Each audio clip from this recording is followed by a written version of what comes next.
Halo semua, pada hari ini kita akan belajar kelas pertama kita yaitu belajar menulis part 1, di mana topik kita pada hari ini adalah mengenal jenis-jenis tulisan. Hal ini penting karena kalau kita mau belajar menulis maka kita harus tahu apa aja tulisan-tulisan yang ada di masyarakat pada umumnya. Sebelumnya perkenalkan, nama saya Nagawati Limantara. Kalau kalian mau ikuti sosial media saya boleh, kalau ada yang ingin ditanyakan dan lain sebagainya bisa email ke saya, semua ada pada layar. Kemudian kita kembali belajar menulis part 1, mengenal jenis-jenis tulisan. Ada sedikit quotes yang menurut saya menarik, karena ini mengajarkan mengapa kita perlu tahu cara menulis, mengapa masyarakat perlu menuliskan sesuatu untuk hidupnya. Kata-kata ini dari Pramoedya Ananta Toer, mungkin kalian sudah mengenalnya. Beliau berkata, orang boleh pandai setinggi langit, tapi selama ia tidak menulis, ia akan hilang dalam masyarakat dan dari sejarah. Karena menulis adalah bekerja untuk keabadian. Ya, saya rasa juga rekan-rekan sekalian yang tertarik dengan video ini juga mengerti bahwasanya ketika kita menulis, maka tulisan kita akan menjadi abadi, dan itu adalah karya daripada kita sendiri. Oke, jadi yang akan kita pelajari, ini ada 3 materi untuk kali ini. Yang pertama tuh kategori tulisan. Nanti kita akan lihat apa aja kategori tulisan yang ada di masyarakat, khususnya di Indonesia. Kemudian yang kedua adalah jenis-jenis tulisan, di mana jenis-jenis tulisan ini akan membahas jenis-jenis tulisan yang ada di masyarakat. Setelah itu kita akan berbicara mengenai genre apa aja yang ada di dalam tulisan yang beredar di Indonesia. Oke, yang pertama kita bahas adalah kategori tulisan. Sederhananya, kenapa tulisan itu perlu dikategorikan? Karena kita memang bebas untuk menulis. Namun pada masanya kita akan ditanya, kamu lebih suka menulis dalam kategori apa? Dan kalau kita nggak tahu apa itu kategori tulisan, terkadang kita bingung menjawabnya. Untuk itu, sebagai dasar memang perlu untuk mempelajari kategori daripada tulisan. Secara sederhana, kategori pada tulisan ini dibagi dua. Yang pertama adalah tulisan non-fiksi. Tulisan non-fiksi ini mungkin udah nggak asing di telinga mahasiswa atau pelajar, dikarenakan memang tulisan ini seringkali disebut sebagai tulisan berpikir. Karena ketika kita menuliskan sebuah karya non-fiksi, itu adalah hasil pemikiran mendalam kita. Hasil pemikiran, hasil penelitian, ataupun hasil observasi daripada suatu hal yang kita tuliskan. Ya, jadi di sini non-fiksi ini menuntut penulisnya untuk berpikir guna menghasilkan sebuah karya. Biasanya kalau nggak dari pemikiran, itu dari kajian komprehensif, dari penelitian, bahan literatur, entah itu buku, atau jurnal, undang-undang, atau internet, karena sekarang teknologi udah canggih, internet masuk, atau juga bisa kita berisikan hasil pengamatan sejarah, atau unsur-unsur lainnya seperti wawancara, observasi lapangan, dan lain sebagainya, tapi pada dasarnya ini benar-benar terjadi. Tulisan non-fiksi pada dasarnya itu lebih banyak dipengaruhi oleh otak kiri. Kenapa dipengaruhi otak kiri? Karena dalam penulisannya kita memerlukan sistematika yang dalam, logika yang kuat, dan bagaimana otak kiri kita mencerna sebuah fenomena dan menjadikannya sebuah tulisan. Oke, itu untuk pembahasan kategori pertama atau kategori non-fiksi. Kategori keduanya adalah tulisan fiksi. Tulisan fiksi ini yang beredar banyak di pasaran. Kalau kita ke toko buku, rata-rata yang bestseller biasanya tulisan fiksi. Kita lihat film-film biasanya diangkat dari buku, tulisannya tulisan fiksi kategorinya. Tulisan fiksi seringkali disebut sebagai tulisan khayalan. Karena pada dasarnya bahan untuk menulis fiksi adalah bagaimana kapasitas kita untuk menghayalkan sesuatu dan menuangkannya dalam kata-kata.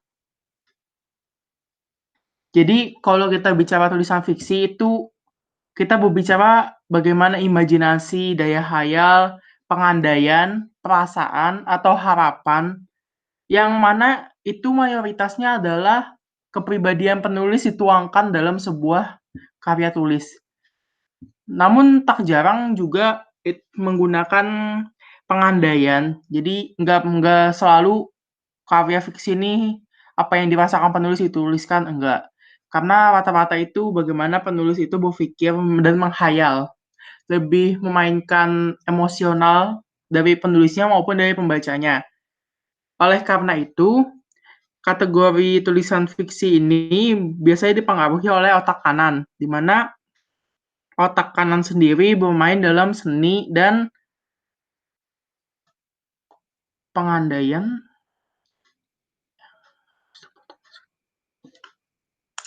Oke, kita masuk ke materi kedua, yaitu jenis-jenis tulisan. Sebenarnya jenis-jenis tulisan ini lebih mengacu pada bagaimana tulisan itu dikategorikan ketika kita mengajukannya pada penerbit atau pada lomba. Ketika kita ingin mengajukannya pada lomba atau pada penerbit, kita seringkali ditanyakan ini jenisnya apa, atau seringkali juga kita bertemu dengan lomba-lomba tertentu yang mengharuskan jenis-jenis tertentu pada tulisan. Yang pertama kali kita bahas adalah jenis tulisan yang non-fiksi dulu. Jadi jenis tulisan non-fiksi itu yang paling umum di kalangan masyarakat adalah karya tulis ilmiah atau KTI atau makalah. Jadi mungkin kalau mahasiswa atau siswa pelajar itu udah nggak asing lagi dengan kata-kata KTI, makalah, atau enggak ya proposal masuk, skripsi bagi yang S1, tesis, disertasi, atau PKM, program kreativitas mahasiswa, PHBD, program hibah dana desa, dan lain sebagainya. Itu basicnya adalah karya tulis ilmiah. Di mana karya tulis ilmiah ini nih adalah tulisan yang dihasilkan dari penelitian mendalam mengenai suatu hal. Penelitiannya bisa empiris ataupun normatif, penelitian langsung atau penelitian dengan bahan literatur. KTI ini biasanya berada pada tatanan yang cukup tinggi dalam dunia kepenulisan non-fiksi, dikarenakan dia memiliki sistematika yang sangat terstruktur dan kita harus ngikutin sistematikanya. Dan lomba KTI juga cukup banyak, tapi biasanya hanya untuk mahasiswa. Oke, kategori kedua dari jenis tulisan non-fiksi itu ada artikel. Hampir sama namun berbeda dengan KTI. Kalau artikel ini lebih santai, jadi dia gaya tulisannya pun lebih sederhana, tidak terlalu ada sistematika yang berbelit-belit. Bahkan tidak jarang artikel ini lebih mengarah pada tulisan biasa. Maksudnya ketika kita bicara pada KTI itu kita menghadapi yang namanya pembatasan. Latar belakang, rumusan masalah, tinjauan pustaka, pembahasan, kesimpulan, dan saran. Tapi pada tulisan jenis yang artikel itu kita lebih mengalir. Ketika kita menulis kita lebih mengalir karena menguraikannya itu tidak terbatas pada sub-sub yang dipakai di karya tulis ilmiah. Dan gaya bahasanya pun lebih komunikatif walaupun memang tidak boleh lepas dari KBBI juga karena ini masuk jurusan non-fiksi atau kategori keilmiahan. Artikel memang banyak sih jenisnya, kayak kita ngomong artikel ilmiah atau jurnal ilmiah, terus ada yang lebih sederhana lagi esai, atau artikel terapan, kita sering baca artikel di koran, di blog, itu artikel terapan. Artikel promosi kalau kita ngelihat blogger yang lagi ngepromosiin sesuatu atau menjelaskan suatu hal dengan tujuan untuk mempromosikannya. Artikel presentasi biasanya kita lihat di perusahaan-perusahaan nantinya. Artikel tips and trick juga banyak kita lihat, dan itu semua masuk dalam kategori artikel. Dan memang artikel ini cukup banyak beredar di masyarakat. Yang selanjutnya adalah biografi. Biografi masuk dalam kategori non-fiksi, dikarenakan memang sumbernya adalah real. Walaupun pada perkembangannya, akhir-akhir ini biografi lebih banyak dikemas dalam bentuk novel.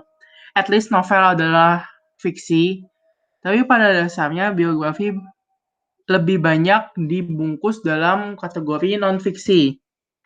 Biografi juga ya seperti yang kalian ketahui, biografi adalah tulisan yang menggambarkan seseorang. Biasanya kalau nggak tentang kehidupannya atau tentang hal menarik yang dia miliki sehingga dia dikenal orang. Karena tidak semua orang punya buku biografinya masing-masing atau tidak semua orang punya tulisan biografinya. Biografi sendiri memang punya banyak jenis. Jadi kalau kita ke pasar buku atau kita ke pasaran itu kita lihat banyak sekali jenis biografi.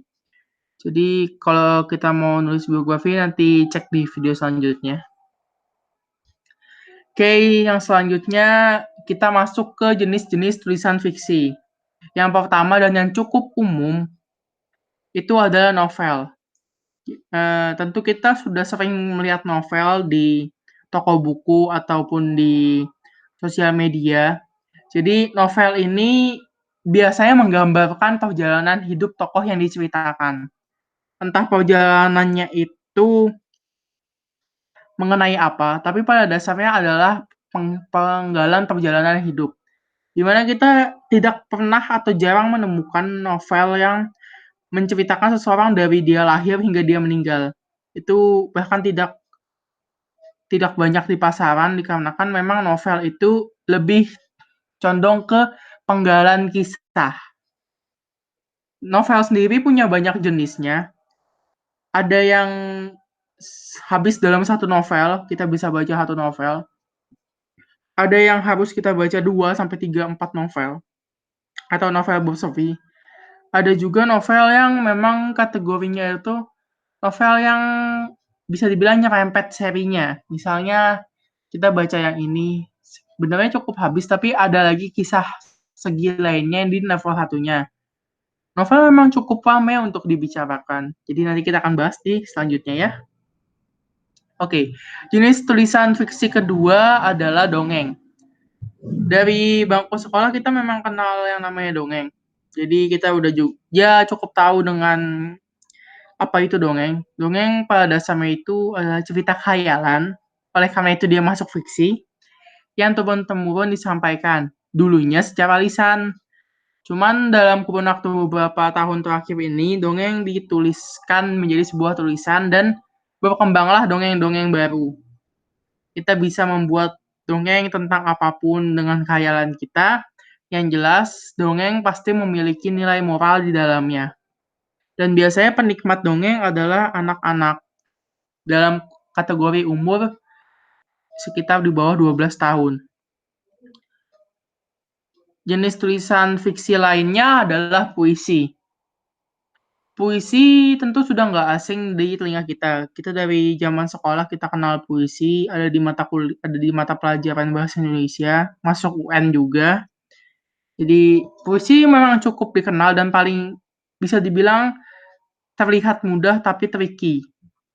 Kita bisa nulis puisi, tapi belum tentu puisi kita itu sesuai dengan apa yang diharapkan oleh orang banyak. Sejatinya memang puisi ini nggak ada ini sih, nggak ada pedomannya puisi harus gimana-gimana. Kalau dulu memang ada sedikit pedoman untuk puisi. Tapi kalau makin ke sini puisi makin berkembang, kita makin kenal banyak jenis puisi. Dan puisi menurut saya adalah salah satu cara menuangkan apapun dalam bentuk tulisan. Paling sederhananya itu puisi. Oke, kita sambung. Materi ketiga atau yang terakhir dalam video ini adalah kita berbicara masalah genre tulisan. Tulisan itu kenapa dikategorikan dalam genre-genre karena setiap genre tulisan itu punya penikmatnya masing-masing. Orang yang suka genre yang ini belum tentu suka genre yang itu. Begitu pula sebaliknya. Dan kita sebagai penulis itu biasanya akan menetap pada satu genre. Misalnya misalnya saya terbiasa menulis fiksi jenis romance dan akan sedikit membutuhkan effort lebih ketika saya mau menuliskan sebuah cerita atau tulisan misteri. Karena biasanya kita akan menemukan genre apa yang sesuai dengan kita dan kita biasanya tetap akan menetap di genre itu. Oke, kita akan bahas genre dalam tulisan. Genre dalam tulisan ini biasanya lebih mengarah ke tulisan fiksi ya. Karena kalau tulisan non-fiksi itu nggak nggak terlalu punya genre, bahkan tidak ada genrenya. Karena genre ini lebih ke fiksi. Oke, yang paling sering ditemui dan yang paling banyak di pasaran tentu genre romance. Ya, sebagaimana kita ketahui, romance berarti menceritakan kisah percintaan. Genre romance sendiri pun itu banyak jenisnya. Ada yang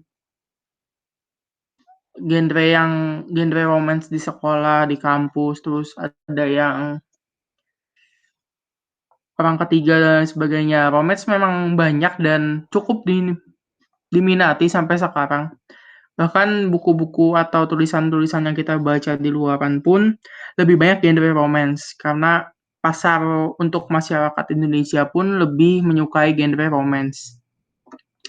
Genre kedua yang tak kalah digemarinya itu genre horor. Jadi genre horor ini yang seperti kita ketahui yang ceritanya itu bau-bau dunia lain, hantu, misteri, menantang, bagaimana kita membacanya menjadi mencekam. Penulisnya pun biasanya cukup melegenda tulisan-tulisan horor ini. Dan cara penulisan dalam tulisan horor pun punya trik-trik tersendiri agar pembaca itu terbawa alur yang ingin kita sajikan. Terus yang selanjutnya adalah science fiction atau sering disingkat sci-fi. Nah, kalau genre science fiction ini bagaimana cerita itu tuh kita bayangkan ada di mungkin 200 tahun ke depan, di mana teknologi itu sudah sangat canggih dan cerita ini menggambarkan kondisi kecanggihan itu yang belum tentu terjadi atau belum tentu ada, dan itu dipadukan dengan cerita-cerita lainnya.